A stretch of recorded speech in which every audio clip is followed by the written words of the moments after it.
Spiderman far from ഹോമില് Peter Parker തനിക്കായിട്ട് ഒരു പുതിയ സ്പൈഡർമാൻ സ്യൂട്ട് നിർമ്മിക്കുന്ന സമയത്ത് താൻ എങ്ങനെയാണ് മിസ്റ്റീരിയോയെ തോൽപ്പിക്കാൻ പദ്ധതി ഇടുന്നതെന്ന് പീറ്റർ പാർക്കർ ഹാപ്പി ഹോഗനോട് പറയുന്നുണ്ട്. I have like a sixth sense. The Peter Tingle. It's not working though. It is working. Well, I don't know if it's working. Okay, so you got Peter Tingle. That's the plan. I'm gonna go get your friends. You get that Peter Tingle back online. സ്പൈഡർമാനും മിസ്റ്റീരിയോയും തമ്മിലുള്ള ആദ്യത്തെ ഫൈറ്റില് മിസ്റ്റീരിയോയുടെ illusions real ആണെന്ന് തെറ്റിദ്ധരിച്ചാണ് Spiderman fight ചെയ്തത്.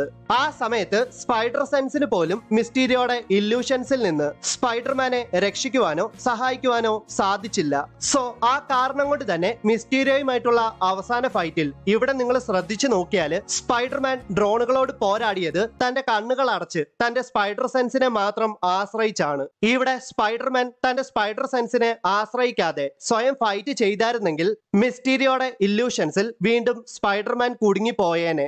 Spiderman far from ഹോമില് Peter Parker ആണ് Spiderman എന്ന് MJ തിരിച്ചറിയുന്നുണ്ട്. I'm Spider-Man.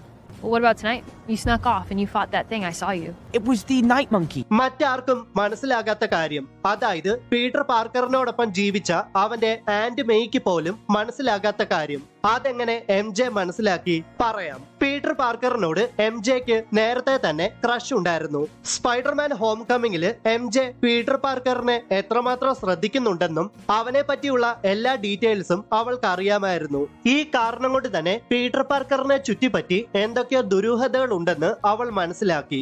എപ്പോഴൊക്കെ Spiderman രംഗപ്രവേശനം ചെയ്യുമ്പോഴും പീറ്റർ പാർക്കറിനെ ആ ഏരിയയിൽ കാണുവാൻ സാധിക്കില്ല.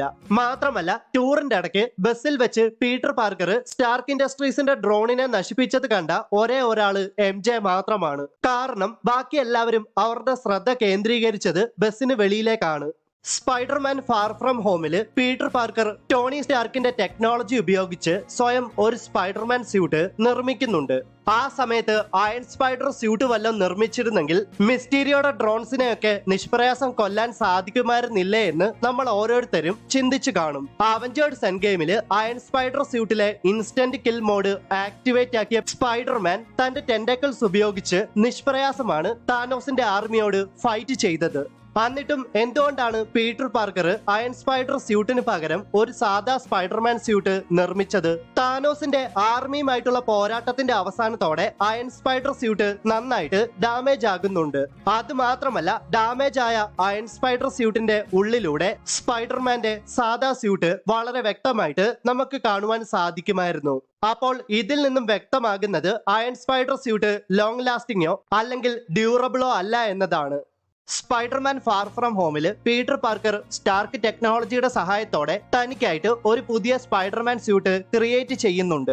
സ്പൈഡർമാൻ ഹോം കമ്മിങ്ങില് പീറ്റർ പാർക്കറിന് ടോണി സ്റ്റാർക്ക് ഉണ്ടാക്കി കൊടുത്ത സ്പൈഡർമാൻ സ്യൂട്ടിലെ ഒരു പ്രധാനപ്പെട്ട കാര്യം താൻ ഉണ്ടാക്കിയെടുക്കുന്ന സ്യൂട്ടിൽ ആഡ് ചെയ്യാൻ പീറ്റർ പാർക്കർ മറന്നു പോകുന്നുണ്ട്.